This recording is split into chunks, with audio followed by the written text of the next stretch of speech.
if it's a free democratic society, there are many different movements within the society.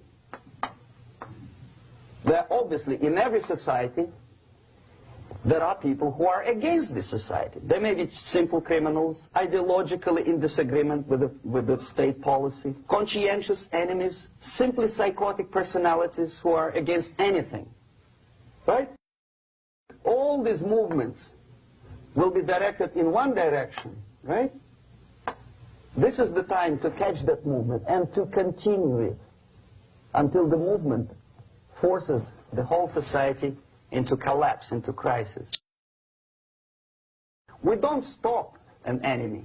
We let him go. We help him to go in the direction we want them to go. Okay?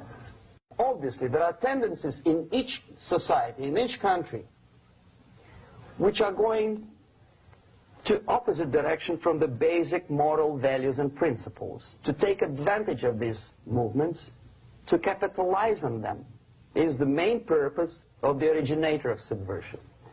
So we have religion, we have education, we have social life, we have power structure, we have labor relations, unions, and finally we have law and order. 1, 2, 3, 4, 5, 6. Okay? These are the areas of application of subversion. What it means exactly? In case of religion, destroy it, ridicule it, replace it with various sects, cults, which bring people's attention, faith, whether it is naive, primitive, doesn't really matter. As long as the basically accepted religious dogma is being slowly eroded. Education. Distract them from learning something which is constructive, pragmatic.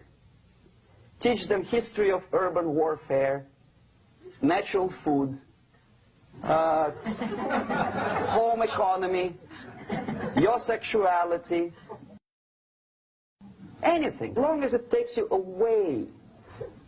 Okay? Social life.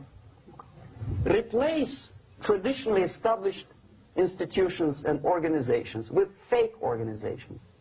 Take away the initiative from people. Take away the responsibility. Power structure. Okay. The natural bodies of administration, which are traditionally either elected by people at large or appointed by elected leaders of society, are being actively substituted by artificial bodies. The bodies of people, groups of people, whom nobody elected. Never. As a matter of fact, most of the people don't like them at all, and yet they exist. Do not have neither qualification nor the will of people to keep them in power, and yet they do have power. Okay. Together with that, there is another process. Law enforcement, law and order organization and structure is being eroded. For the last 20, 25 years, if you see old movies and new movies, you can see that a policeman, an officer of the United States Army, looks dumb, angry, psychotic, paranoid. A criminal looks nice, and he's unproductive only because society oppresses him. A policeman is a pig, rude policeman. He abuses his power. No? A generality, generalization like that.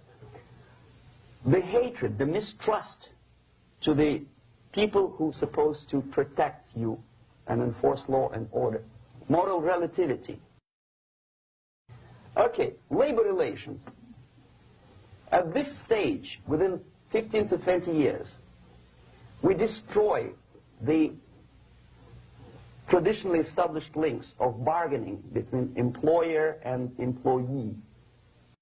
Millions of people suffer from that strike because economy now is interdependent. It's intertwined like one body. What is the motivation for strike? Improving a workers' condition? No, obviously it's not. Then what is it? Ideology. To prove to these capitalists. And the obedient horde of workers, like sheep, follow these people. And they cannot disobey. Why? Because if they do, you know what happens to them. Pickets. Whenever trade union strikes, we have influx of propaganda, mass media, ideological dissemination. The workers' right. And we repeat it like parrots. Yes, workers' right. To reverse this process, do not elect them to the seats of power, whether it is municipality level, state level, or federal level. It has to be beaten in the heads of American voters that a person like that in the seats of power is an enemy. Do not be afraid of this word. It is an enemy. Strike with the power of spirit and moral superiority. If you don't have that power, it's high time to develop it. And that's the only answer. That's it.